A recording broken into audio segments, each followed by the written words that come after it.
You're watching EAC News. Thank you for joining us.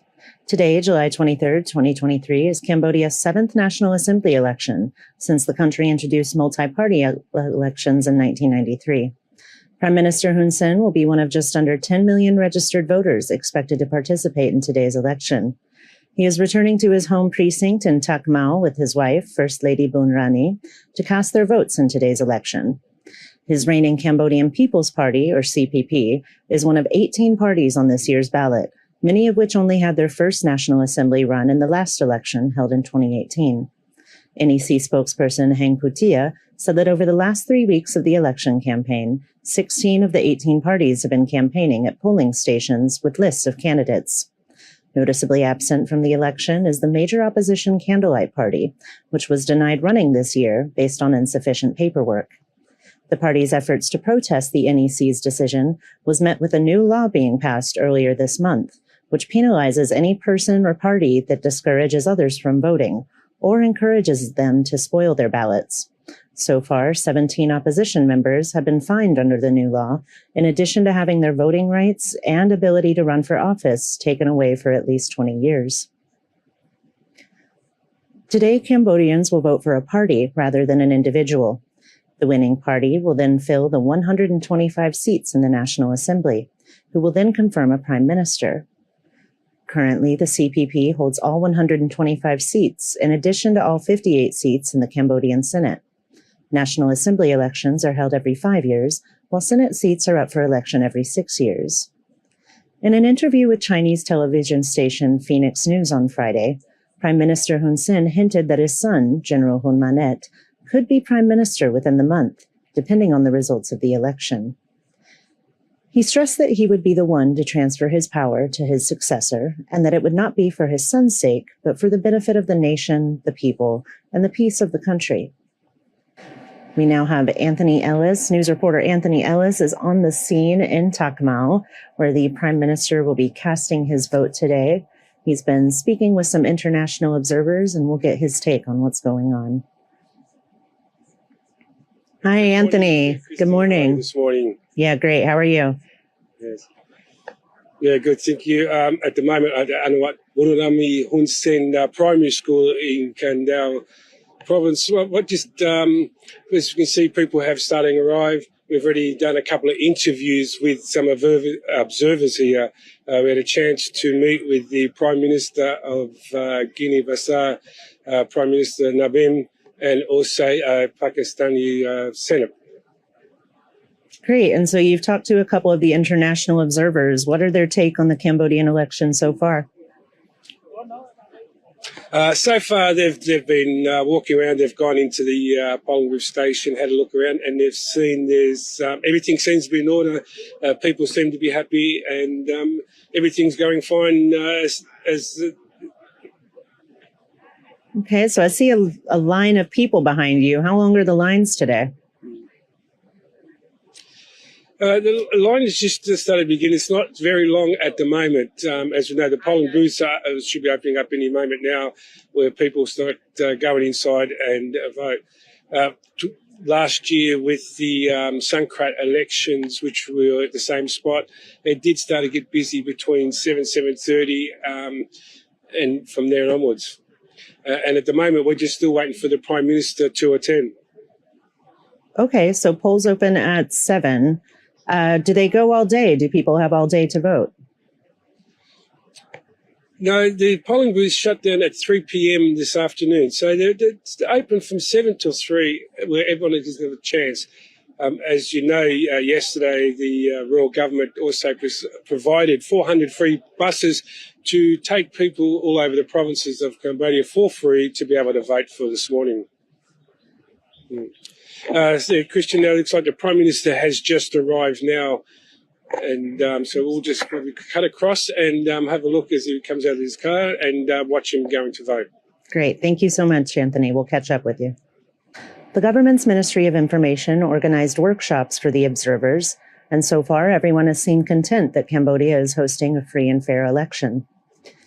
So right now we are watching the Prime Minister arrive with First Lady Bun Rani. That is the Member of Parliament from Pakistan who is here to observe the election. So it looks like his reigning Cambodian People's Party, or CPP, is one of 18 parties on this year's ballot, many of whom only had their first National Assembly run in the last election held in 2018. NEC spokesperson Heng Putia said that over the last 3 weeks of the election campaign, 16 of the 18 parties have been campaigning at polling stations with lists of candidates. So we see people now registering or checking in to vote. They're being given their paper ballots. About 13 million paper ballots have been printed. And now we see the Prime Minister coming up to get his ballot. They'll be looking for his name. In Cambodia, the voter list has the name and photo of the voter. So they'll be looking for that to check off. And there are many international observers there to make sure that this process runs smoothly.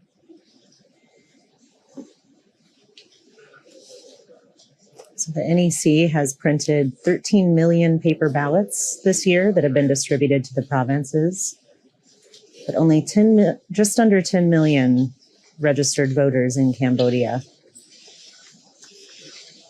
The Prime Minister is now going to head to the voting booth. This year, the NEC is accepting a variety of markings on the ballot, from a check mark to a plus sign. Basically, anything that doesn't give away the voter's identity will be accepted on the ballot. The Cambodian People's Party is number 18 on the ballot. Out of 18 parties, it'll be the last one listed. I believe the first one is the Beehive Socialist Democrat Party. We see the Prime Minister and his wife now heading to the booths, where they will put whichever symbol they like next to the party of their choosing. He's heading now to cast his ballot in a secure box. Lots of media outlets, lots of observers there today.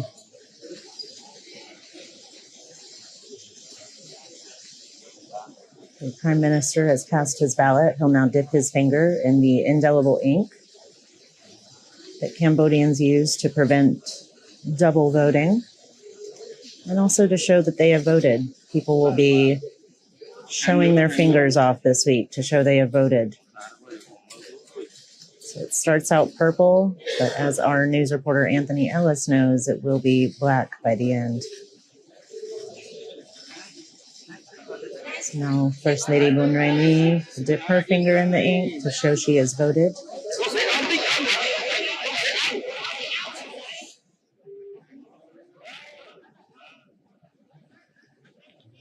And that is the votes for the Prime Minister and his wife, First Lady Boon Ray Nee.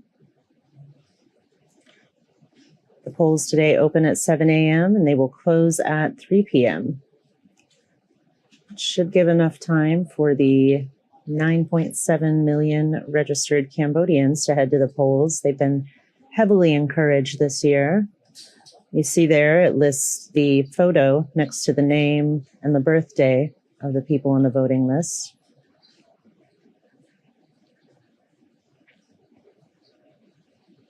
So now the Prime Minister will be awaiting the results of today's election.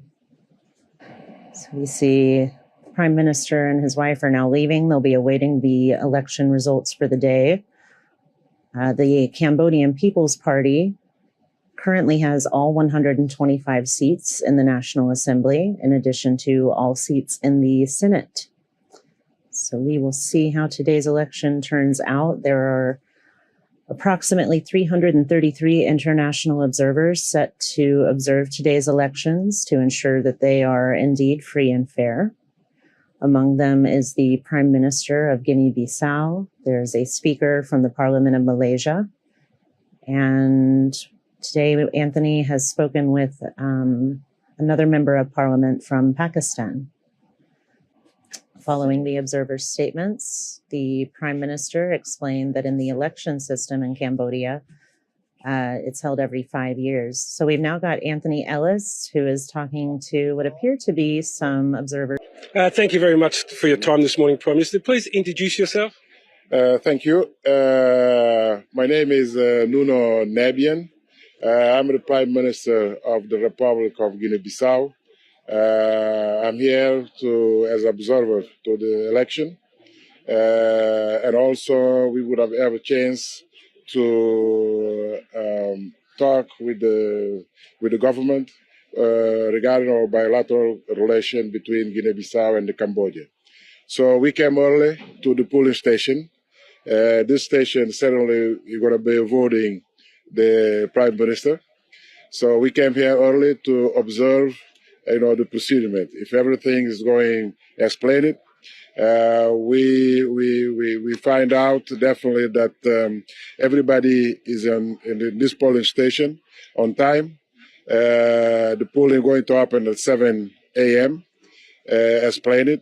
We verify the procedures, and everything that we up to this point is going well.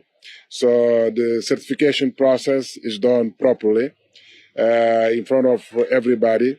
The sealing to make sure that the documents that's going to be out of this polling is going to be authentic. So all the sealing has been shown to the people. So up to this point, I can say all the process is going well. We hope end of the day to have a fair election. We're going to be able to talk to the media by the time the polling will close. So you've already walked around and had a look at some of the people here. Have you seen anyone trying to encourage not to vote or vote the wrong way or anything like that? No, that's what I'm saying. I mean, up to this point, we have good feelings because everybody is showing up to the polling in the normal way, very polite way to exercise their right. Because this is the most important issue as a citizen, a Cambodian citizen, to exercise their rights. So all the conditions is prepared. We hope this is going to be like this through the day, where everybody would get the chance definitely to vote. So I'm very happy up to this point. I hope everything's going to be fine. Thank you very much. Thank you. Please introduce yourself. Yes, Вас зовут? I'm Andrei Maximov. I represent Civic Chamber of Russian Federation. It's a union of non-government organization in Russian Federation. It's special board like Economic and Social Council in Russia. We have the second observer mission in Cambodia from Russian Federation. The first mission was in 1918. 2018, and now is the second.